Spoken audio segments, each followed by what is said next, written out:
يارا عزيز. Rolling. What's your first video? My first video? Yes. I think كان it was on TikTok. كنت بكندا بس كنت هيك بس بعمله for fun يعني I wasn't a creator ولا كان بدي أكون creator. I don't know like a song maybe بس ما بتذكر my first video بس no I بتذكر كنت بكندا for sure. Yeah. اجت صدفة إنه everyone uses TikTok و it's trending fun video يعني شفت هيك music وقلت بصور. كان اسمه Musical.ly ولا تيك توك؟ لا تيك توك. اوكي سو مش من زمان كتير يعني لا ما زمان كتير I wasn't on Musical.ly ما بعمري استخدمت Musical.ly I don't know. يعني قد ايه صار لك مبلشي انه as a content creator 2 وشوي almost. اوكي واو. Yeah. I mean very short time بس you've done a lot. هي جديدة عليك. عم بتعود still. شو كنتي بكندا عم تعملي؟ عم تدرسي؟ ايه كنت بالجامعة وكنت I have a normal job يعني شغل عادي كنت بشتغل بألدو شوز كنت assistant manager فبس. بس انت كتير صغيرة تشتغلي. عمري 21. لا I was 18. اوكي قد ايه بفكر عمري ليه؟ انه 18 really؟ لا I'm 21.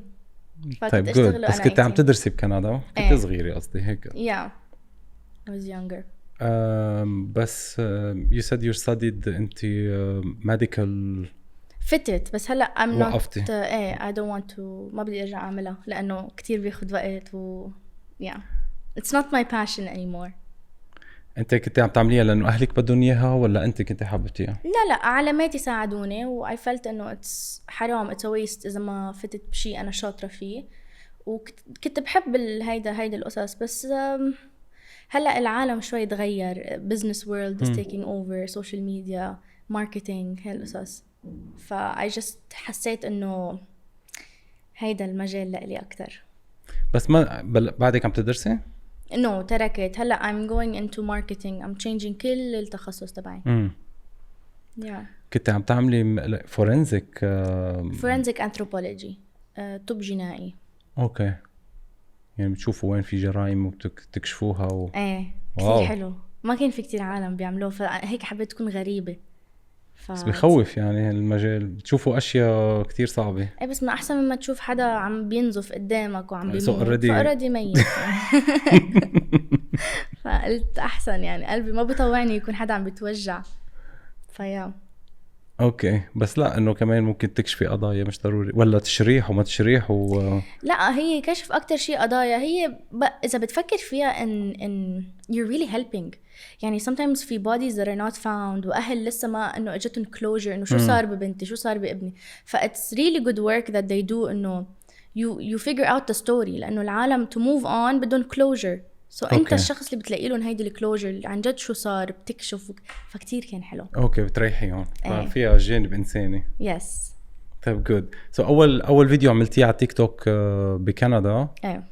وشو هيدا الفيديو اللي انا مش خيارة؟ لا يا الله هيدا الفيديو كنت actually كان اول شهرين إلي بدبي وتعرفت هي I don't know كيف أصلاً يعني أنا كنت جاي بس أسبوعين على دبي and عزموني تيك توك على حفلة تبع عيد رأس السنة فقلت أوكي خلاص I'll go so when I went تعرفت على كل الكونتنت كرياترز وهالقصص فعزموني نروح نصور ببيت رفيقتي اسمها رينيه فرح.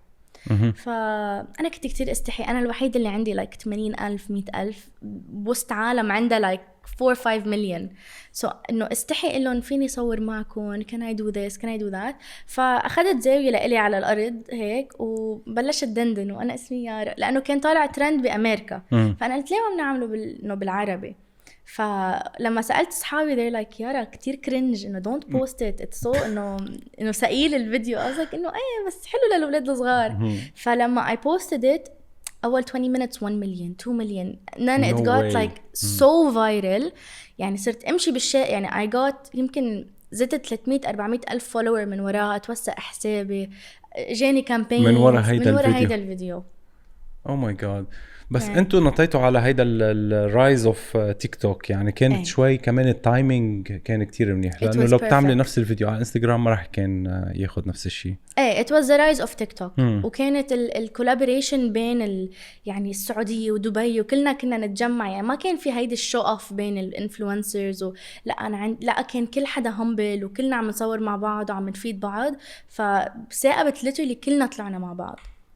اوكي هلا تغير الوضع يعني لا لسه the people I used to film with I still film with now، بس في شيء منه يعني كانوا قبل مبلشين فكانوا بيساعدوا بعضهم، بس هلا شوي صغير صار في ايجو داخل بالدق. not with my group of people، بس I see it لما اتعرف على ناس جداد او شيء انه مبلا فيه، بس مش من العالم اللي طلعنا مع بعض، اللي طلعوا مع بعض كلهم they're still the same، والجروب اللي بصور معه، بس في كتير عالم تتعرف عليهم you're like انه اوكي يعني عندك 1 مليون 2 مليون 4 مليون it's fine you're human، فاتس شوي tough يعني. وبيكونوا جايين الباك جراوند تبعهم من another platform ولا yes. هن already من another platform؟ دايما انه TikTokers are looked down upon، وبيطلعوا فينا بنظرة انه you're just a TikToker anyone can go viral on TikTok، and then when they join TikTok بيصيروا all of a sudden like انه كيف بدي أصور، كيف فيني أطلع viral، كيف بتشوفوا إنه every single day عم بيصوروا TikTok to go viral، and they've realized that إنه TikTok helps a lot. إنه قبل ما إنه يكون في reels ويكون في هاي القصص و short form videos are popular، إنه anyone can go viral on TikTok، anyone إنه you're just a TikToker، إنه اللي بيجوا من اليوتيوب world وهيك. But then now they've seen إنه قديه it really helps other platforms، وقديه بيكون عندك audience أكبر والcampaigns والشغل، فnow everyone wants to be. هلا عم بيلحقوا حالهم، عم يرجعوا يلحقوا حالهم. إيه but it's not working. لا انتوا عم تشوفوا حالكم معناتها. لا لأنه it's the rise، it was literally the rise of TikTok. يعني اللي طلع هلا you still have the chance to of course go viral، but it was that moment, the peak of it, you know, like when people didn't even know what TikTok was, and then all these creators all at once كلهم فجأة صاروا يعملوا like 100 TikTok وكذا، ف it was literally the rise of it. like هلا شوي صعبة انك تطلع شوي بالنمبرز حتى for us. بس بالضبط، بس ما هو معناتها يعني كل اللي طلعوا كانوا تقريبا تيك توك عم يدعمهم، بس بده يطلع فيديوهات وكان العدد قليل وعم يدعم. كان يعني انا سمعتها هاي من كذا حدا انه هلا ما عم بيجيبوا فيوز وما عم بيوصلوا لمحل معين. I don't think so. I think انت وشطارتك to be honest. I think in how انت كيف بتمشي مع الترندز اللي عم بتصير. يعني I'm sorry إذا بعدك عم بتصور مثل ما كنت عم تصور من سنتين أكيد you're not gonna go viral. بس إذا عم تمشي وتلحق الترند وتلحق wave of people no I'm still going viral وصار لي سنتين on TikTok وبعدني مثل بس خلص already صرت تطلع على الإكسبلور انت صرتي معروفة. فلا في عالم كتير عم بتحاول بس بطلت مثل قبل توصل. يعني بطل I don't think إنه it's TikTok اللي my opinion يعني أنا إنه تيك توك أصلاً انعمل to push people that weren't even seen before. يعني عندك أنت إذا عندك 10 followers you can post a video that can make you have I'm a prime example of it. and it wasn't ما كانوا بيعرفوني بتيك توك، ما حدا بيعرفني but it's you need to know what you're posting. يعني أنا كتير عندي صحابي بيقولوا لي إنه طب ما when we met you كان عندنا 2 مليون وكان عندك 100,000 كيف هلأ أنت صار عندك أكتر؟ لأنه بتطلع ب their content it doesn't even they don't use trending music, they don't know how to use the hashtags, their lighting, there's a lot of stuff that TikTok doesn't really push you, they can't even push your content. يعني if you talk to someone from TikTok إنه they can help you, they can teach you, but إنه ما عندهم كبسة زر يلا 1 million 2 million no they don't have that. ف that's a very like هيك misconception people think of TikTok. طب يارا بس اللي بتلاقي انه انت بلشتي هلا البلاتفورم هو اللي اطلقك بعدين طيب انه مش يعني صار انت اكتشفتي انه عندك موهبة من بعدها ولا انه انت اوريدي عندك موهبة بس ما كنت عارفة تطلعيها وكان بدك بلاتفورم معين ولا اجت صدفة كومبليتلي؟ كل عمري بحب انا اصور كل شيء. يعني عندي فيديوز وانا يعني say 11 10 مع اصحابي كل شيء بصوره everything. بعمل حالي انا يوتيوبر before I even knew انه شو يعني يوتيوب. فانه دايما بحس حالي عم صور العالم وبحس انه كل شيء بدي صوره كل شيء بدي اعمله. هلا بصراحه اجت صدفه انه صار عندي followers وهيك بس I don't know كيف بدي اشرح لك. يعني it's a passion بطريقه بس هلا انه ما بحب أنا كتير العالم إنه يعرفوا خصوصياتي، بس بحب إنه يشوفوا content ويضحكوا من ورا شيء أنا عملته. if that makes sense. Yes it does. بس شوي الكونتنت عم بيكون موجه كمان لشريحة معينة يعني شوي الايج عم بلش يصغر نوعا ما او بعده هنيك. هلا ريسنتلي شفت لك اشياء جديده عم تعمليها انه هلا مقصوده to be honest. يعني انا لكون كتير صريحه سوري ما بتزعل حدا، بس انه بحب الكونتنت تبعي يكون لاولاد صغار اكتر من انه ناس كبار. اول شيء انا شخص ما بيهمني الفاشن، ما بيهمني كيف شكلي، اذا منكشه، اذا ميك اب نو ميك اب I don't care. و الكبار كتير بيتنمروا وكتير عندهم opinions ما بدي اسمعها وما بتهمني to be honest. فجربت مرة Facebook is a platform for older people. جربت مرة to post on Facebook. كمية التنمر والقصص اللي كانت بالكومنتس كانت كتير سيئة. هذاك ليه أنا عم بعطي content وبتعب لناس they're not gonna appreciate it when you have kids that idolize you and ممكن انت تكون something very positive انه لا هيدا الكيد يعني ما عم بعمل شيء غلط، بطلع بلا ميك اب قصادا or like when I go with no makeup وكون منكشة. I want little kids to be like okay I don't have to be so pretty لانه أكون famous. I can just be funny, I can be normal, I can be عفوي. انه I want kids to be sleeping on their bed and be like هاي البنت بتشبهني, I look like that when I wake up, you know. فقصادا انا I like kids more لانه it's so positive و fun و colorful وهيك. It's my personality. بتحسي انه مرقت فترة السوشيال ميديا كان عم بيغير هاي الايمج، صاروا البنات انه يخافوا يطلعوا انه اذا بيطلعوا بغير انفلونسر بتلاقيها مفلترة وكتير حياتها بيرفكت وعاملة ميك اب والشغل لايك اوفر ويل دان، وخصوصا بتكون بروفيشنال وبتعطي هالايمج انه هاي حياتها وهي It's not true. يعني I hope انه بهيدي البودكاست بالعالم تسمع انه السوشيال ميديا is so fake. كل اللبس اللي بيلبسوه بياخدوه بيرجعوه تاني نهار. يعني it's not, they don't own anything, they don't everything they get is it's not, that's not how they live. مش هيك عايشين. كل شيء بناخده، كل شيء ببلاش، كل شيء. مش انه نحنا عايشينه من السوشيال ميديا بنعمل كتير مصاري واو lavish life. it's not true. they don't look like that. يعني في كتير اوقات انا بتعرف على influencers I'm like هاي انتي لا انه they don't look like that. and I always try to talk to them وأقول لهم إنه it's not right إيش اللي عم تعملوه. ما منيح للولاد الصغار، ما منيح حتى لأنه أنا في كتير أوقات إنه كنت تابع influencers أقول يا الله I wish أنا جسمي هيك، I wish وجهي منخاري كذا كذا. بعدين لما أشوفهم بالحقيقة I'm like ها إنه no I take it back, I don't wish to be like you لأنه it's very fake. يعني I'd rather كون أنا مثل ما الله خلقني. وهيك يعني في أوقات I put makeup, I use a filter to feel better, بس إنه at the same time there's a limit. يعني I use filters, I put makeup, I do my hair, but there's a limit. there إنه once بتصير بدك تشبه الفلتر اللي أنت حاطتيه stop. لأنه في literally ناس بتروح عند الدكتور بتقوله I want this is me with a filter, بدي وجهي يكون بيشبه نفس الشيء. It's crazy. they cannot maintain this life لأنه حطوا level معينة باللوك ما فيهم يطلعوا مثل ما قلتي. يمكن عم بتخبوا، صاروا بس ورا السوشيال ميديا عم بيبينوا. It's crazy. يعني أنا بعرف ناس كتير إنه لما إنه الفانز يتصوروا معهم or something can I see it بدي أتأكد إنه طالعة إنه seriously إنه بدي يكون طالع حلوة بالصورة. إنه تخيل to stop someone twice to just be like إنه make sure it's my good angle and my nose and my I don't think it's good. حتى for the person عم بيتصور معك you raise the bar so high and the beauty standards هلأ صارت أحسن شوي.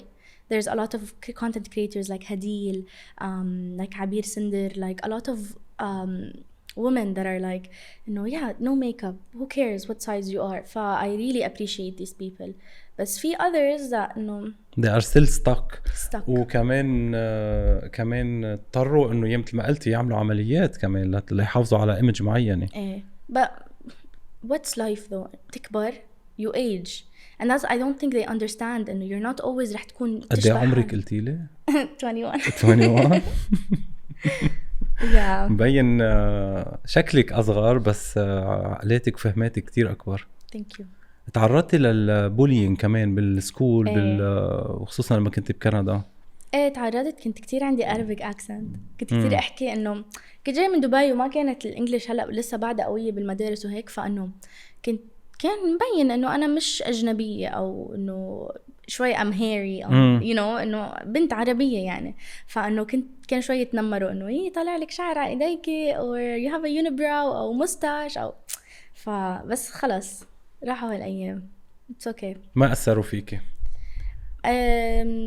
شوي يعني انه they did a bit بس يمكن قووكي اكثر، اعطوكي صرتي هلا عم تحكي هالحكيات. ايه exactly قووني اكتر. ادوري اللي كتير بتذكر يعني لانه من زمان كتير صارت، بس my last years بكندا كانوا كتير منيح. فانه هي كانت بس اول سنه سنتين when I was a kid، بس sometimes we don't realize انه الاولاد الصغار كتير sometimes بيكونوا قاسيين على بعض. yeah. وهن من اعمار بعض، سو الكلمه تبعهم كمان بيأثروا ببعض يعني. صحيح نحن بنشوفهم صغار بس ما هن مثل الكبار بس. ايه وبيكونوا the cool kids بالمدرسة. انه انت بدك اي شيء بس مشان يحبوك and they don't like you so you're like انه شو بعمل هلا. انه sometimes كتير ما بدي اروح على المدرسة or انه خلص بدي I wanna change I wanna like انه خلص بدي شيل الشعر، بدي شيل my unibrow، بدي I want to be a white girl مثل ما بيقولوها، انه بدي اكون كندية.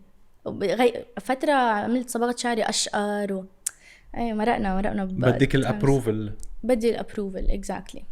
وطيب ايمتى هيك صرتي مرتاحة مع حالك وحسيتي انه هيدا انا مثل ما انا وبدي اعبر للعالم وخليهم to empower the other girls؟ انه ايمتى اخذتي هالقرار؟ لانه لاحظ هلا كل فيديوهاتك بتكوني عم بتوصلي مسجات للبنات يكونوا بحبوا حالهم مثل ما هن، بتحكي عن حالك عن جسمك.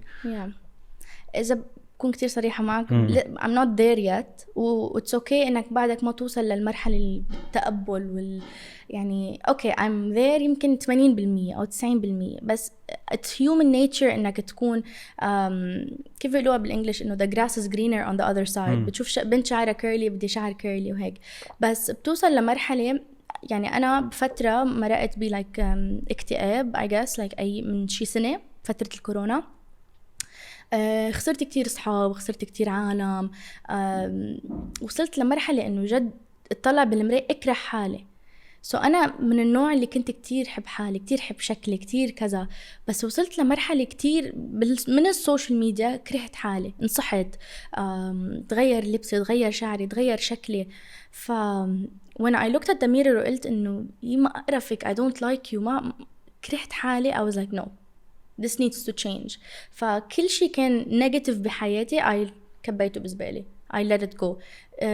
ناس my best friends كل حدا كان بيجيب لي هلقد طاقة سلبية I let it go، لأنه جد هلا if I look back إنه من سنة وهلا كتير أنا إنسان غير ومتطور وكتير بحب حاله وكتير متقبل حاله.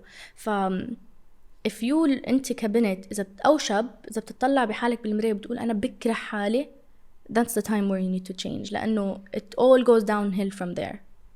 فيا طب بس ليه وصلتي لهالمرحلة؟ شو كنت الشيء اللي عم تعمليه منه كان عم يرضيكي، أو كنت عايشة يمكن بفترة مش عم تعبري عن حالك لإلك، يمكن عم تعبري للأودينس تبعولك أو يعني كل شيء عم بتقوليه يمكن مش انت، انه شو اللي خليك تكتئبي وشو اللي او personal experience ولا السوشيال ميديا هي اللي ضايقتك؟ I think كانت انه ما كنت عم باخد اللحظة لإلي، فانه ما كنت صور صورة الا ما تكون بدها تنزل انستغرام. يعني ما كان عندي شي برايفت، يعني كان انه a best friend of mine كنا بس نتصور اذا we're gonna post it، ما كنا نتصور نخلي الصورة لإلنا، إنه ما كان عنا private memory. أنا ما كان عندي private memory لإلي مع أهلي unless بدي إنه زابط هيك عامل هيك إنه كذا. حتى الفيديوز ستريس، ليه هيدا ما عم بيجيب فيوز، ليه هيدا عم بيجيب فيوز. بكوفيد كتير انصحت everyone did، ما عم بتحرك، كتير أكل من برا كذا، إنه قاعدة بالبيت، والكمية التعليقات شو نصحانة صايرة قد البقرة صايرة كذا. فوصلت لمرحلة إنه I don't know myself. أول شيء جسمي متغير، I don't know my angles، ما بعرف شكلي، ما بعرف كيف بدي هلأ ألبس لهيدا الجسم. انصحت شيء I think 10-13 كيلو بهاي الفترة بس. فأول شيء كنت كتير مكتئبة من شكلي، بعدين إنه ما عندي لحظة لإلي كل شيء اونلاين، العالم تتدخل اذا حبيتي، اذا تركتي، اذا انت بعدك صحبه مع هذا الشخص او لا، او وين امك مطلق واهلي they're together، بس انه صادفت انه there's covid وما فيها تجي. فصاروا يعملوا لي انه انا صرت شك باهلي انه انتم مطلقين، انه من وراء العالم كتر ما العالم بتحكي وخلص بدها بس اي شيء to entertain themselves. فوصلتني لاكتئاب انه I don't even know myself. I took I think شهر off social media ولا شيء، انه لا this is who you are. I signed up with a program، صرت روح على الجيم، I started انه اتقبل جسمي اكتر، تركت كتير ناس انه now الحمد لله I'm way better لانه I left them behind و I'm working on myself more يعني. طب مين تركتي اصحابك اللي كانوا حدك؟ yes. ليش تركتيهم؟ ما هو اللي كانوا حدك. لانه بيصير في مشاكل شوي، ناس بتتعرف على ناس تانية، بيصير في مواقف يمكن انت ما بتتقبلها، ممكن يعني I don't really want to talk about it كتير، بس حسيت انه there was so much pressure on me. حسيت كتير انه انا كان كتير في ضغط علي to help، لانه انا انسان I'm a people pleaser. فانا من النوع اللي بعمل اي شيء لصالحك as long as انت you're happy. اذا I'm not happy it's okay، اذا انا ماني مبسوطة I'm okay as long as انت مبسوط okay. فكل شيء كنت اعمله لاصحابي and I ما شفت return، فقلت خلاص I'm gonna walk away. بس يمكن كنت ناطرة الريتيرن. ما هي كمان شغلة نحن بنصير عنا disappointment من أشخاص، إنه إذا حاطين عنا توقعات أو عنا expectation إنه هيدا الشخص يجي يعطينا اللي نحن كنا عم نعطيه، أو كان عنا أوهام أو أفكار إنه يمكن هو أو هي بتفكر مثل ما أنا عم فكر، وبعدين انصدمتي مثلاً. لا I don't think كانت هيك إنه أنا حاطة expectations، بس إنه كانت like simple things in life يعني I don't know how to إنه normal what would a friend do، شو الصديق لازم يعمل. ف I wasn't seeing إنه أي حدا بيعمل هيك، فما كنت عم شوف هيدا ال friendship I guess منهم. I don't know how to explain، ما بدي العالم تفهمني غلط يعني، بس إنه حسيت حالي تعبت إنه I'm always إنه عم بهتم بالعالم، بس إنه ما عم بشوفها باك، ما عم بشوف نفس الاهتمام باك، whether بالشغل whether بالفيديوز whether مين ما كان. وكنت إنه كل ما أكون صحبة مع حدا إنه بينطروا التاج بينطروا كذا، ف it was tough to find الصحبة عن جد. بس إنه في أشياء إنه already معروفة collaboration، وفي أشياء أصحاب. ايه يعني الكولابوريشن هن زملاء وبيتعاونوا مع بعض بالشغل تماما، بس اصحاب.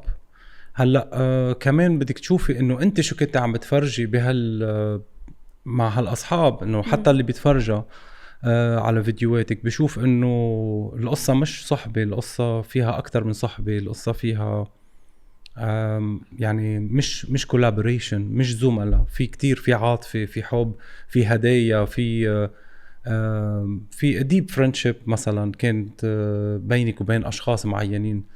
هلا I'm not I know عم تحكي عن شخص معين but مش عم بحكي عن شخص معين، بس انت حطيتي هالصورة للعالم وحطيتيها لإلك، اكيد هيدي الصورة انت كنت عايشتيها، وإلا يعني كل شيء عم بتفرجيه منه كذب. يعني ما معقول انت كنت عم بتكذبي.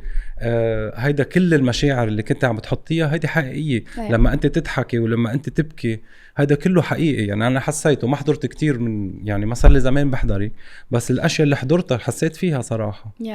هلا I'll be honest مشان خلص نرد على العالم وعم بيحكوا عن شخص عن إسلام. خلينا نحكي هذا إنه let's be straightforward. عن إسلام وأنا كنا best friends يعني للموت، like ما كان في شي بيفرقنا، بس it gets to the point كمان social media كتير بتلعب دور كبير. أنا وإسلام من different cultures، من غير دين، من غير عقلية كتير مختلفة. ما كان في قصة الحب اللي عالم كانت بدها إياها، وهيدا الشي كان عم بيأثر على my private life وعلى his private life. I know نحنا كنا كتير best friends، بس بيصير شي بحياة الشخص إنه there's time it needs to خلص تخف، whether إنه للprivate life تبعه ولا للprivate life تبعي. إنه من كتر الكومنتس بدنا يكون مع بعض، نحنا بنحبكم مع بعض، وإمتى الجواز، إمتى بدكم تتجوزوا، إمتى حتخطبوا، إمتى حتجيبوا، أنتم متجوزين، أنتم عايشين بنفس البيت. فصارت تطلع إشاعات إنه أهلي بصراحة ما تقبلوها، ولا إنه حتى إنه أهلي بلبنان أو شيء، ولا أهله تقبلوها. إنه it's not nice to hear إنه أنتم مزوجين، أنتم كذا، أنتم عايشين بنفس البيت.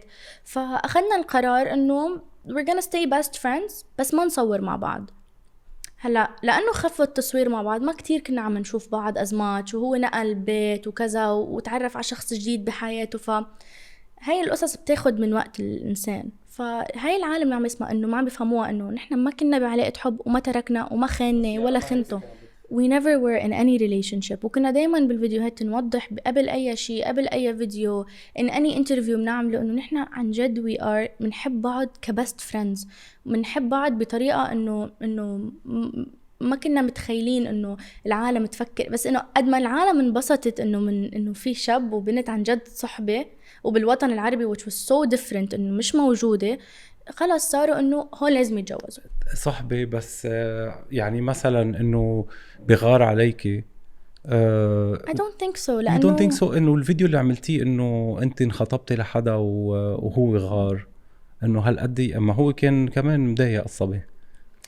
إنه أوكي بس I hope you guys know that sometimes نحنا كإنفلونسرز إنه لما نصور فيديو we know when to go with the flow. أكيد it's not staged ولا شيء، إنه بيكون مقلب، بس إنه يمكن هلا ما بتذكر أنا I think كان إنه زمان كتير ما بتذكر exactly شو كانت ردة فعله، بس لو إنه منغير على بعض ما كنا كل واحد فينا كان بعلاقة حب and then we're also best friends. Do you know what I mean؟ إنه كان كل واحد فينا عنده their private life، بس نحنا كنا زملاء شغل. we were إنه مثل كأنك عم تحضر موفي أو عم تحضر سلسلة أو شيء، إنه خلاص we create videos together لأنه people they like to see us together كفريندز وهيك. ما راح كتر بهذا الموضوع، بس أنت قلتي إنه أنا هذا الحب الأول بحياتك يعني. لا أنا كنت عم بحكي عن بابا. ما هي لا قلتي أول شيء هو الحب الأول بحياتي، ورجعت حكيتي إنه بيك حب الأول، ولما رحتي عند بيك قلتي له وقال لك الشخص الشاب اللي بخليكي تبكي أو اللي بيهون عليه دمعتك مش لإلك. Okay, I'll explain something. Sometimes في برامج they like to edit things in a way منشان أنا حضرتها منك لإلك دايركت. بس إذا بترجع you watch it. I never said Islam was my first love. My first love wasn't Islam. My first love was in Canada. وهي كانت أكبر break لإلي, heart break لإلي. Islam broke me in a way إنه بطلنا صحبة, بطلنا best friends. I lost the best friend I had. وأكيد أنا نفس الشيء كسرته. بس my first love it was in Canada. و I was getting it إنه كنت حأخطب وكل شيء. وأهلي بيعرفوا وأهله بيعرفوا. بس الظروف صارت إنه تركت البلد وما قدرنا نتحمل البعد. فتركنا, وما تركنا عن كره أو خناقة, تركنا عن حب. فذات was عن جد أكتر موقف كسرني بالحياة. بس وان إسلام كسرني إنه خلص بطلنا صحبة, بطلنا نحكي, بطل في تواصل. فأكيد حنكسر يعني. البست فريند عنده نفس القوة إنه يكسرك مثل الحبيب. فهماني هلا في better stuff happening in my life وخلص. like what? في حب جديد? Not like that, but I'm a very happy person. إنه I have a very good friend. I have a very private life. ما كنت أفهم إنه لازم بالسوشيال ميديا يكون عنا private life. But I'll be honest إنه I think أسعد إنسان بالأرض. أنت؟ Yeah. برافو. I'm very happy. تغيرت كتير, عصبية, ما بقى عصبية. وما بعرف إذا because شخص أو ما بعرف إذا because أنا إنه تعلمت. but هلأ بهاي الحالة إنه مع مين أنا ومع مين صحابي ومين كذا I think أسعد شخص. فإتس worth it. كل شيء بنمرق فيه بيجي الله بيفتح لك هيك باب بيعلمك. تفضل. وخليت الموضوع private هالمرة؟ very private. yes. private not a secret. في فرق بين سر وفي فرق بين private. تعلمت من قبل, حسيتي انه العلاقات اللي قبل اللي خربها اكتر شيء السوشيال ميديا, او انت كنت very open؟ ايه كنت. لا وصارت انه بدنا we wanna play السوشيال ميديا انه لا وصار مسلسل بدك تكمليه يعني. exactly. وصار انه like طب شو فينا نعمل شيء كتير يكون انه بالعاده انا birthday gift بحب انه something يكون simple card هيك شيء simple. بس ما when you're on social media ما فيك تعمل شيء simple انه ولا وما ابخله ما كذا ما ابخلك انت. فبتصفي انه you're buying things for people to please people مشان العالم يقولوا cute انه انا جابت cute gift. بس انا honestly I don't like this stuff. بحب كتير سمبل، لأنه أنا كنت سمبل قبل السوشيال ميديا. كنت إنسان بيشتغل بياخد $10 بالساعة يعني، وكنت بوقف 12 ساعة إجرية، فبعرف قيمة المصاري. and I think that's a huge difference between me and other people. بس social media relationships كتير صعبين. وما حدا شافه بعد؟ أنا بعت لك باباراتزي. لا هلا ما في حدا يعني I'm good friends with a lot of people يعني. طيب كنت بتطلعي البابا كتير بالسوشيال ميديا which is صاروا العالم كمان هابي، ما بتخافي انه كمان يمكن هالريليشن قد تكون تصير؟ لا بابا is different. بابا is for خبرينا عن life. بي، كتير بتحبي بي؟ كتير بحب بابا لك مش يعني حتى ماما كمان I feel bad. بس عطول بتقولي and mom. لأنه ماما ما بتحب تصور يعني. أنا my relationship مع بابا صارت مش إنه بس بي وبنته، صارت أكتر إنه حتى هيك زملاء بالفيديوهات، إنه دايما أصلا أول حب حياة البنت بيكون بيها، والولد دايما بيكون لأمه. أنا كتير عندي relationship كتير close مع مام، بس مام شوي أركز من بابا. يعني مام إنه خاص مش مثلي هيك مجنونة إنه privately إيه، بس إنه بالفيديوز لا بتحب تبين إنه أركز شوي، especially إنه شغلة هيك. بس بابا إنه آخر همه، فمشان هيك بتحسوا أنا وبابا كتير أقرب. بس أنا وماما كمان we're good يعني. بابا ما بخبره قصص بخبرها لماما you know. بس بابا he's special وشوي عصبي، بس بفرط ضحك و he's so sweet يعني. أطيب من قلبه ما في. I think هيدا الشيء اللي ورثني إياها اللي ما منيحة، إنه كتير قلبنا طيب. طيبة القلب. قد ايه وقف حدك بهيدي المراحل اللي مرقتي فيها بالديبرشن اللي مرقتي فيه كتير ما كان يفهم اول شيء، انه لانه انا كتير هابي بالبيت، انه كتير بضلني مبسوطه وفرحانه وهيك، فانه لما شافني مضايقه ما كان يعرف يتصرف انه انا هلا شو بعمل، وانا البنت الوحيده بالبيت. فانه كان يسال ماما انت هلا شو بعمل، وكان مأثر علي انه ماما مش موجوده معنا لانه ما كانت بعدها بدبي. فانه ما معي ماما حدي، فما فيني الا انه بحكي على التليفون، بس not like انه تكون معك. فانه ما اقدر احكي مع بابا بكل شيء، بدي احكي مع ماما وما كانت موجوده، فكنت احبس. فبابا ما كان عارف يتصرف، بس شوي هيك انه صرتوا تحكوا مع بعض، صرتوا اكتر فريند، لانه هو بتحسيه هو بيدعمك اكتر، هو he cares about you. بس الفريندشيب بتضل مع الام اكتر، بين الام اكيد والبنت. definitely. بابا يعني ماي بزنس بارتنر، كل شيء انه بدي ليجل ورك، كل شيء هو بيكون عم بيركض everywhere. وماما is more of like انه best friend، انه بحكي لها كل شيء وهيك. yeah I like being هالقد قريبة من أهلي. لا حلو يعني، بالعكس. وبشوف الدعم قديش يعني أصلا لبي يكون supportive هالقد بشغلات يعني يمكن تكون بتفيدك أكتر ما بتفيده لإله يعني. أو he's trying his best to be with the videos that شوي يعني لولا الصغار بس بتحسي إنه قديه عم يعطي من قلبه، لانه عم يدعم بنته وعم يدعم البنات اللي من عمرك كمان يعني. ايه بابا دايما بيقول لي انا اللي شهرتك، انا اللي عملتك. اكيد.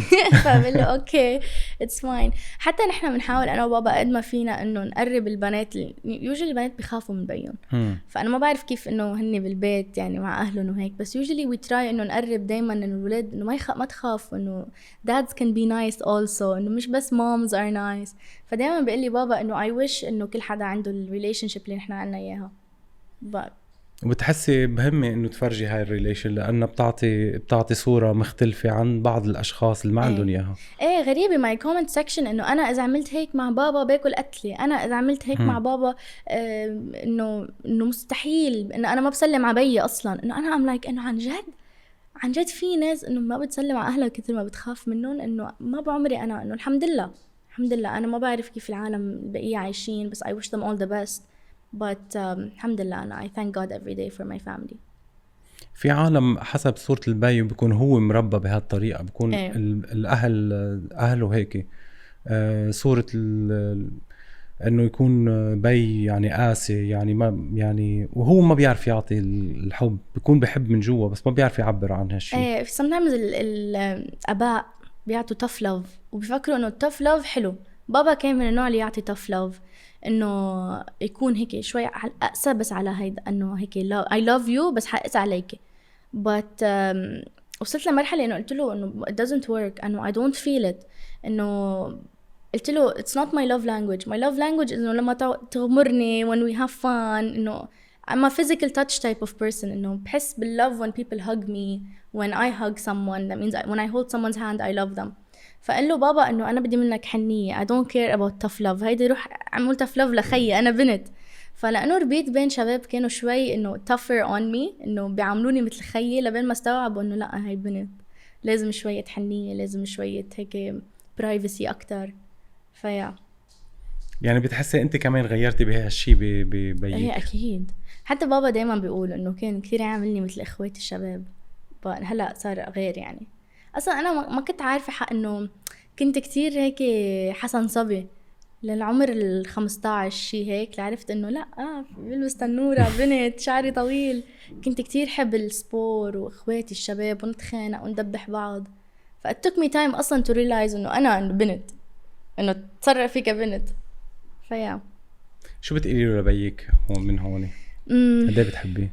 I love you so much. كتير كتير بحبه لبابا. بتخفف شوي عصبيتك يعني، بتساعدنا. بس لا عم بمزح. he's amazing. وإن شاء الله يعني الله يطولنا بعمرك وتضلك alive. يعني بدي يعيش 1000 سنة. إنه بدي يشوف أولاد أولاد أولاد أولاد أولاد أولادي، لأنه I really want كل حدا منهم to experience بابا. بدي يعرفوه شخصيا، لأنه إذا عرفوه كتير حيحبوه. الله يخلي لك اياه. Thank you. بدي تخبريني عن سفرة LA، لأنه شغلة مهمة. رحتي على LA والتقيتي باليوتيوبرز ومنهم كتير مشهورين وكتير، وبنفس الوقت بدي أعرف إنه شو الفيوتشر اللي أنت عم تفكري فيه، إذا رح تكملي بالسوشيال ميديا ولا شايفة إنه هالشي مرحلة بحياتك؟ LA was oh my god it was crazy. كان شيء مجنون. إنه أنا كنت كتير عم ببكي إنه أنا ليه أنا الوحيدة العربية الموجودة بوسط هيك عالم، إنه do I deserve it. كتير صرت أسأل حالي هاي الكويشن إنه ليه اختاروني أنا. فباسيكلي سفرة LA كانت إنه انستغرام ميتا طلبوا إنه أنا أكون الريبريزنتيف تبع ميتا بفيتكون LA، وكنت لحالي. فأنا كنت متوقعة إنه شوف كتير other content creators موجودين معي وهيك، بس كنت رايحة لحالي. فكتير كنت متوترة وكيف بدي أتعرف على العالم، وأنا I suffer من anxiety والتوتر وهيك. فإنه كنت إنه طب شو بدي أعمل، مين بدي أحكي، كيف بدي أصور.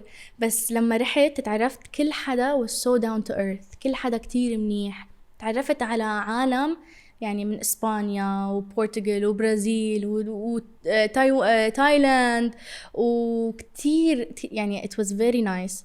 وضليتني هناك شي أسبوع، عملت كولاب كتير حلوة. for my future plans بصراحة أنا I like social media، بس مش هالإنسان كتير متعمق وإنه my passion is social media ومن هالقصص. إنه أكيد I would still want to be بضلني بالسوشيال ميديا، بس يمكن أعمل businesses on the side. بس بتحسيها هي شيء كمان كبزنس منيحة؟ ايه it is أكيد منيحة، بس إنه لازم إنه دايما الانفلونسرز خلص في عندهم وقت and then بينزلوا. بعدك صغيرة. ايه عم تحكي كبنت كبيرة عن جد بكل شيء عم بتقوليه. thank you. إنه كمان بس قلتي لي شغلة إنه بلشت أزهق أو شيء. ايه بلشت أزهق من عم بخبط كتير. I'm so sorry. بلشت أزهق لأنه خلاص بدي ننزل صورة مثل ما أنا بدي نزل، بدي أعمل مثل ما بدي فرجي العالم اللي أنا بدي فرجيه على السوشيال ميديا. ما بدي بقى أسمع حكي، ما بقى بدي إنه be careful أنتي كذا وأنتي كذا أنتي كذا. إنه sometimes الإنسان بيغلط by the way، بس اللي ما بفهموا إنه الإنسان بيغلط. في شيء اسمه cancel culture. هيدا like the biggest fear for influencers إنه يوم من الأيام to get cancelled. boycott. خلاص exactly. إنه ما بقى تعملوا فولو لأنه هي هيك، لأنه ممكن يغلط exactly. بس هاي دورك. هيدا الشيء اللي زهقت منه، إنه خلاص you know and I wanna wake up one day وما فكر إنه شو الفيديو اللي بدي صوره اليوم. بس then لما أتذكر إنه إذا you think of it as a business وبتفكري فيها كشغل أكتر من إنه كيف بدي أقول لك يعني a passion you do it more. يعني بدل ما أنا يكون عندي من الساعة 9 الصبح لل5 شغل بمكتب باخد راتب، خلاص بصور فيديوهات على راحتي من 9 لل5 و this is my life. so أنا I take it more كwork أكتر من ما إنه hobby أو شيء بحب أعمله. إنه على الكوميتمنت تكوني ملتزمة فيها كبزنس هيك قصدك. exactly. بس بضل إنه الموضوع عم تعمليه للي بيتابعوك اللي بيحبوك. ايه اكيد، بس انه مستحيل انا اذا بدي بس انه ما اخذها بزنس ولا كل شهر بنزل فيديو. اوكي سو في التزام نوعا ما. it has to be لانه if you're not consistent you die literally. anybody anyone whoever you are إذا you go أسبوع شهر off وبترجع you die. it's a good advice منك لإلك honestly. أيه I always tell myself that. قديش هول الأشياء depressing وقديش هني rewarding بنفس الوقت يعني. this quick rises بالسوشيال ميديا صدقيني عم يقتلوا businesses صار لهم كتير عمر او عم يقتلوا like فنانين او حدا influencer عم بلاقي حاله انه الدنيا تغيرت، البلاتفورم صار بمطرح تاني، الدايناميك صار موجود مطرح تاني. you cannot keep up. قديه فيك تقولي اوكي it's your time now هلا يمكن مش حاسة فيها.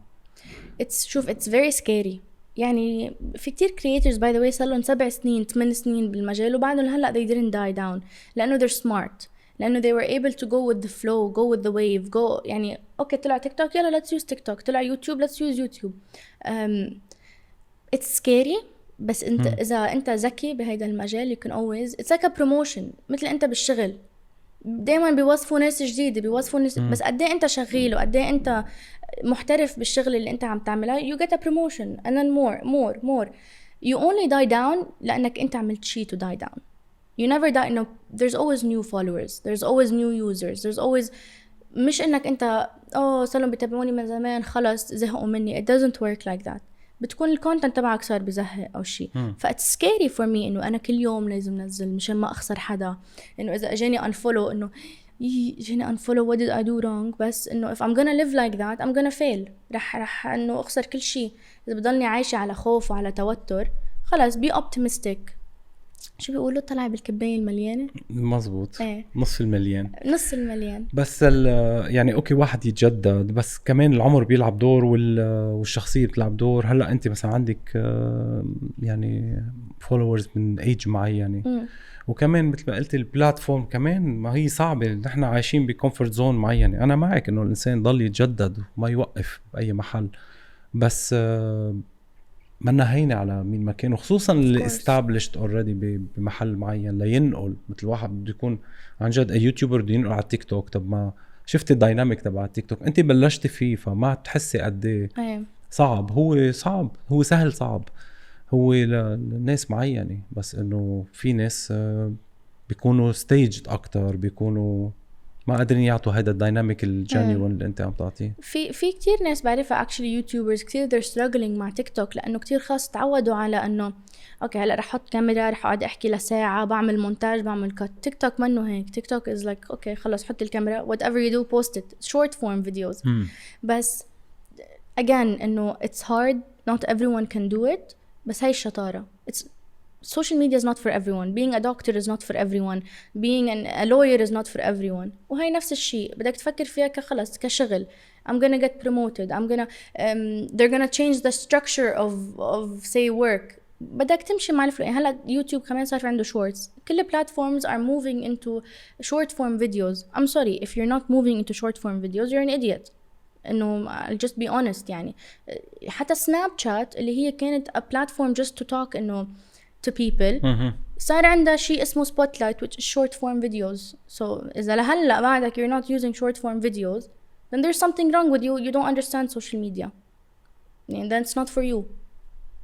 I don't know if that was too harsh. No, sorry. It was nice.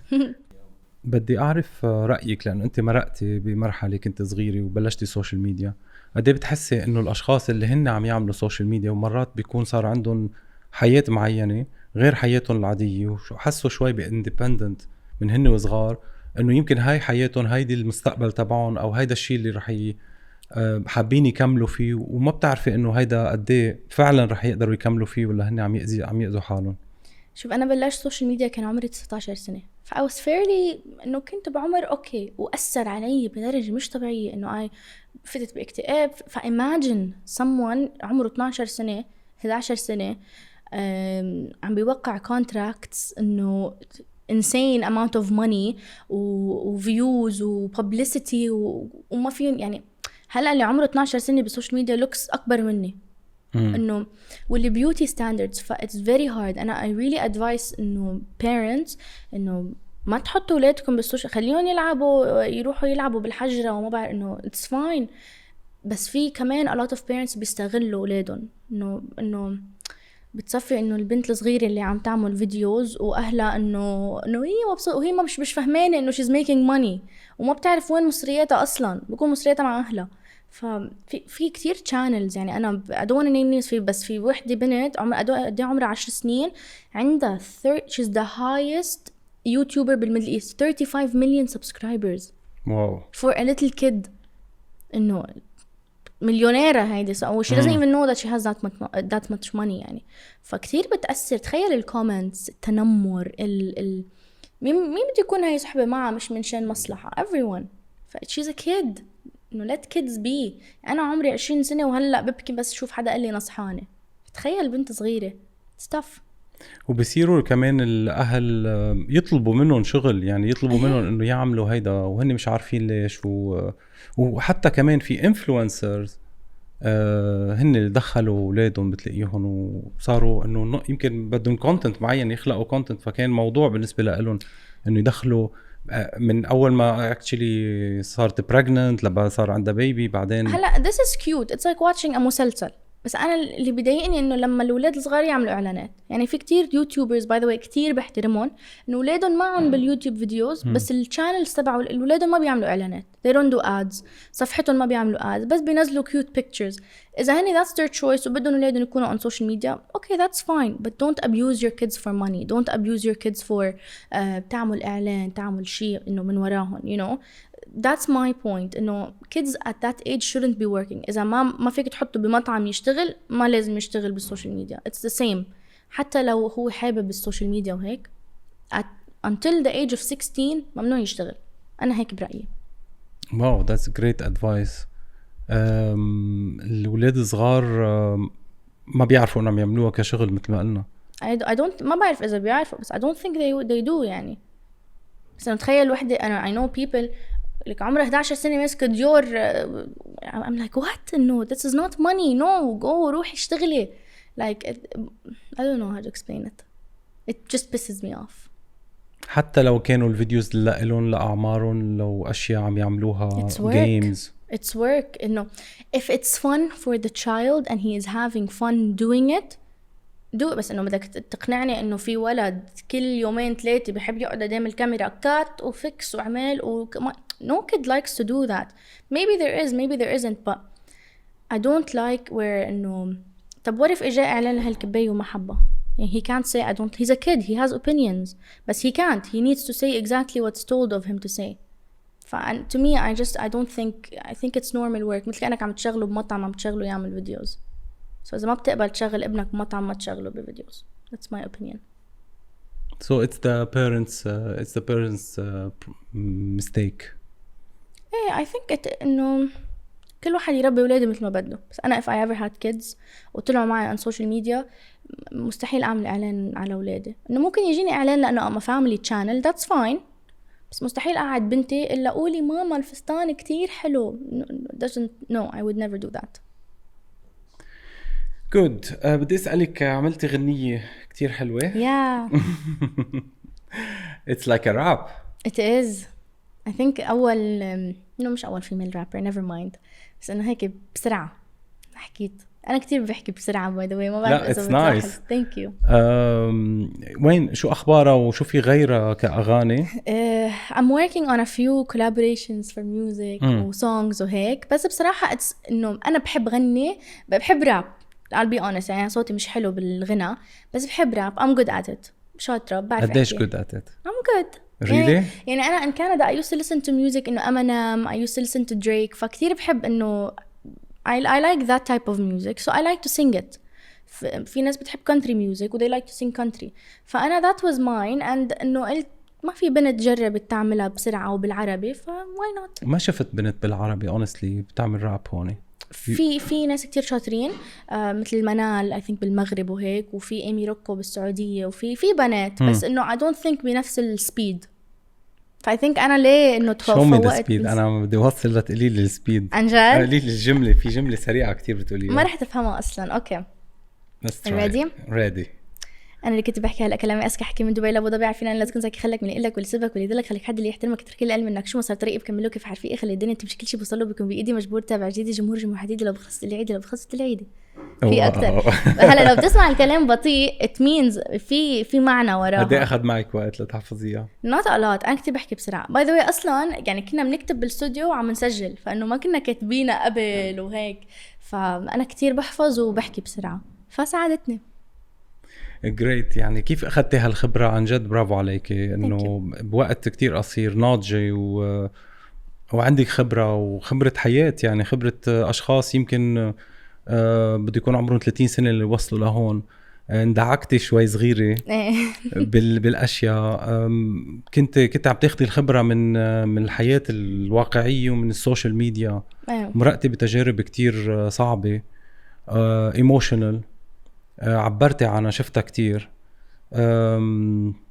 الحب شوي هيك أثر فيكي وعطاكي قوة يمكن أكتر، وتعرفتي على your deep inside emotions. شو بتعطي نصيحة للبنات اللي من عمرك كيف يتعاملوا مع هاي الايموشنز الجديدة؟ قد ايه البنت ايمتى لازم تحب برأيك، ولا ما في عمر للحب؟ قد ايه تاخده سيريس؟ قديش هالشي تقول لا انا هاي الايموشنز ما لازم مكبرها او لازم انتبه؟ وحكيتي عن الزواج المبكر وهالامور هيدي، بدي رايك عن اللاف بالعمر اللي انت مرقتي فيه. انه ما رح كذب واقول لك انه البنت ما بتحب، انا يمكن حبيتش 20 مره وانا صغيره، اكيد they weren't any serious، بس البنت انه we're human، بنمرق بفتره اعجاب بالمدرسه، بنمرق بهاي القصص. في boundaries، في limits اكيد، وفي respect for yourself and the other person. هلا اللي فيني احكي لك عنه انه التجربه my heartbreak اللي مرقت فيها when I was in Canada، كنت كتير صغيرة and I was like I think 18 turning 19، يعني 18-19، وكنت كتير بحب وخلص I was ready وشايف انه الدنيا كلها، but كنت مستعجلة كتير and I didn't انه realize انه بتاخد سنين لتتعرف على الشخص اللي انت بتحبه. sometimes بتاخد 7 سنين لتعرف انه هو قد ايه عصبي، قد ايه منيح، قد ايه كذا. فلما عشنا ب different countries لاحظت انه في شيء غير، يعني لما نكون مع بعض كل الوقت غير من ما انه نكون كل واحد بدولة غير وتايم زون غير، فصار يطلع قصص مني ومنه I'm like I'm not okay with this I'm not ready for this، we decided to split and that's okay. وفي ناس كتير بتستحي by the way كشباب مش بس بنات I wanna talk about if you're a guy it's okay انك تكون emotional، it's okay انك تبكي، it's okay انك تنكسر. هاي الشيء تعلمته جديد from someone I know انه it's fine to be emotional. أنا من النوع اللي إذا الدليفري تبعي يتأخر ببكي، بس إذا بكيت برتاح. فهاي my way of moving on. في ناس في شباب إنه إذا انكسروا أو صار معهم أي بيروحوا على الجيم، it's normal it's fine to cry، منك sensitive إذا بكيتي. أنا من النوع إنه إذا ما بكيت يومي كله خلاص، إذا بكيت وهيك صرت إنه أعمل هيك خلاص بترتاح نفسيتي، بيطلع كل شيء. one advice I would give girls don't hide your إنه بدي أحكي بالعربي مشان الكل يفهمني، ما تخبي مشاعرك. وشي تعلمته كتير جديد ما كنت أعمله قبل، ويعني thank you للبرسن اللي علمني اياه، communicate، احكي. يعني أنا زعجني شي ما عصب وأحبس وبعدين يصير الكباية تتملى وخلص overflow وصير no، احكي. ضايقتني بشي إنه listen أنت ضايقتني، عملت 1 2 3 no apologize إنه this is something that hurts me so they'll apologize وخلص. إنه ليه تعيشي حياة تعيسة when you can live such a good life. وكنت ما أعرف أعتذر، يعني again جديد تعلمت أعتذر but كنت ما أعرف أعتذر. كانت عندي الإيجو شو بيقولوا له كرامتي ما بتسمح لي إنه أعتذر من شخص. عزة النفس. أي هيدي عزة النفس. لما تكوني بريليشنشيب وبتحبي شخص عن جد، عزة نفسك هيدي وكرامتك كبية، لأنه you don't love unless بتكوني كتير pure unless عن جد بتعرفي وين غلطك وعن جد بتعتذري. لما بلشت أعتذر حسيت حالي إنه no إنه it's good، عم بلاحظ أنا إنه لا يارا هيك غلط، اعتذري. ولما أعتذر everything goes back to normal وأحسن. one advice I would give to girls don't always wait for the guy وتنطري الشاب هو يعتذر منك، و don't always wait إنه انه هو شاب ما رح يتاثر، هو شاب ما رح يبكي، انه خلص اذا بحكي معه باي طريقه ما رح يتاثر لانه شاب. it's not true. الشباب sometimes they're more emotional من البنات. ف دايما حطي ببالك انه اعتذري، هي اهم شيء. كب الكرامه وعزه النفس على جنب when you're in love. respect، هاي شيء اهلي علموني اياه actually، انه لما يصير في مسبات وصريخ وهالقصص كل شيء بيروح. always respect الشخص اللي انت معه، لانه once the respect is gone خلاص. واذا سمحتي له بالشغله مره رح يصير يعملها دايما دايما دايما.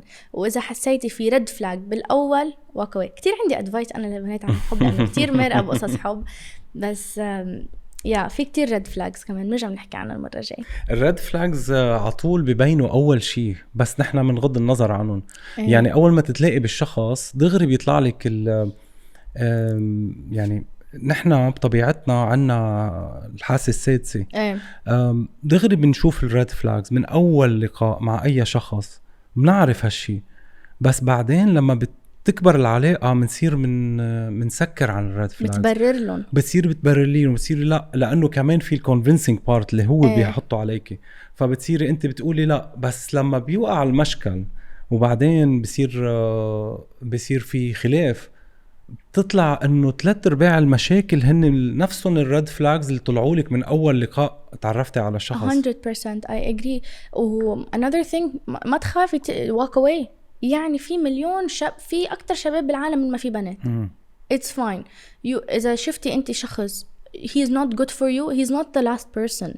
في مليون شاب غيره، في مليون شاب رح يعرف يحبك صح، في مليون شاب رح يعرف انت شو بتحبي، وفي مليون شاب is gonna respect you and love you for who you are. فإذا أنت حاسة إنه this is not my person وصار لك معه إن شاء الله 7 سنين، walk away. it's fine. رح تنكسري أول شهر 2 3 4، بس الله خلق لنا عقل بينسى، فبتصفي memory. it's fine. بتصير إنه خلاص تتذكر القصص الحلوة، أو sometimes بتكرهيه. الشغلة أنا كنت كتير خاف منها إنه to walk away، وكنت ضلني وأنا ماني مبسوطة. طب ليه لعيش حياتي ماني مبسوطة مع شخص ما بحبه وإنه he's not for me بس لأنه خايفة أمشي؟ هيدا الإحراج مرات بيكبر، لأنه بيصير في علاقة بين الشخص مع أهله مع أصحابه، فبيصير في بريشر من اللي حواليه كمان، من الكوميونتي. بصير أنا already تعرفت على أهله، already صار في هالعلاقة، بيكبر هالشي، بيصير في ضغط، وهيدا بيأثر على وفي منهم بيتجوزوا. يعني في أشخاص بيبقى عارف إنه وصل لمرحلة إنه منه كتير مقتنع، بس صارت القصة أكبر منه. مرات بحسها العلاقة إنها كبرت بين الأهل والأصحاب وإخواته أو إخواتها أو هيدا صاروا صحبة مع بعضهم، فبحس إنه عم يهدم a big relation. بس مش أحسن إنه يترجع بعد إنه قديه كم سنة عم نحكي إحنا 3 4 5 6 7 سنين من ما إنه يحبها، بس not إنه يتجوزها ويصير عندهم أولاد بعدين تطلع بالأولاد وأهلي ما ويتطلقوا وكذا. إنه أنا I think إذا أنت you're not 110% متأكد من الشخص اللي بدك إياه do not marry them. لأنه if you guys have kids وأنتم مش متأكدين من بعض رح تطلع الكيدز ما رح يعرفوا شو يعني حب، الكيدز ما رح يعرفوا شو يعني ثقة، ما رح يعرفوا شو يعني تفاهم وبارتنرشيب. فأنا I think إذا قد ما يكون إلك مع الشخص دايما بتلاقي الشخص الصح لإلك. walk away. هاي شي ما حبيت، مش بس بالحب، بأي شي، بالشغل ما حبيت الراتب walk away, you find another job. ما حبيت كيف انت إذا أنا ما حبيت هلأ طريقتك عم تحكي I'll just شيل السماعة وقال walk away. ليه لخلي حالي بمطرح أنا ماني مبسوطة فيه؟ مش مضطرة. شو رح تعصب؟ أوكي عصب، شو بعمل لك؟ أوكي whatever. الوقت إنه أنا مبسوطة I'll continue my life. أنت متضايق، أوكي شو بعمل لك؟ اتضايق. do you know what I mean؟ هول الكلمات كتير مهمين. الحلو إنه هول بيجوا من سبورت شوي صغير أو من خبرة، بس أنا بحس إنه يعني الله يخليك أهلك إنه they supported you من هاي الناحية، لأنه في ناس ما بيعرفوا هيدا الشيء ورجعتهم تركتهم بحسوا حالهم عم يتركوا لمحل مجهول. فالادفايس بيجي من حدا أكبر، يعني ممكن يكون أهل، ممكن يكون خي، ممكن يكون صديق، يعطي إنه it's okay to walk away. it's a very very good advice. وما بيصير شيء، وما يحطوا البريشر، الأهل والمجتمع يحطوا بريشر على الشخص إنه مصيبة إذا صارت وإنه لا الحق عليك. يعني ما بيصير شيء بالحياة. Exactly. I was once أصلاً بسيتويشن once حطيت بسيتويشن where the guy actually قال لي إنه listen I love you you love me. قال لي إنه أنا شايفك يعني the prettiest person I love you so much وأنت you love me so much but we're not happy. مش ضابطة. أنا مش مبسوط ولا أنت مبسوطة، أنت ما في ثقة وأنا إنه it doesn't work. وهون بتوصلوا بمرحلة إنه okay إذا I walk away I'll find someone else I'm happy with or يعني it's not always walk away, you can always fix your stuff but it's always easier to move on حسب to what limit. sometimes فيكن تقعدوا وتقولوا listen أنا I don't like 1 2 3 4 5 وفيكن تزبطون بس إذا you tried وعطيتي كل طاقتك ما إنه كمان it doesn't work. there's a problem بالبنات وكنت أنا أعمل هيك إنه كانت فرحتي وماي هابينس أو مصدر سعادتي من الشاب، وهي كتير غلط. لما أنت تكون بريليشنشيب مع بنت أو شاب أو whatever لازم تكون مبسوط فيه أو بلا because I believe إنه إذا هيدا الشخص busy بنهاره أو بده يطلع مع الشباب أو بده يعمل whatever طب أنا مش حضلني ناطرة بالبيت يلا أنت بدك تجي على البيت إنه بدي أحكي معك إنه it's not like that. خلاص طلعي روحي على المول تمشي. لازم البنت أو الشاب يعرفوا ينبسطوا مع حالهم لحالهم لأنه حيوقعوا بمواقف they're gonna be alone. بده يسافر يشوف أهله، بدي يسافر يشوف صحابي، إنه شو نكد بدنا نقضيها. it doesn't work like that. فلازم تكوني مبسوطة فيه أو بلا تكوني بريليشنشيب. هاي كمان advice كتير حلوة. It's amazing. هيدي البوزيتيف نو لما بتقولي نو مرات كتير أقوى من إنه تقولي يس، لأنه مرات بتقولي اليس أنت بتكوني مش مقتنعة فيها وبتصيري أنت تقولي أوكي ما عم تعطي رأيك. فلا بالعكس مرات واحد بيخاف من كلمة نو إنه يقول لا no I don't like this or I don't want that.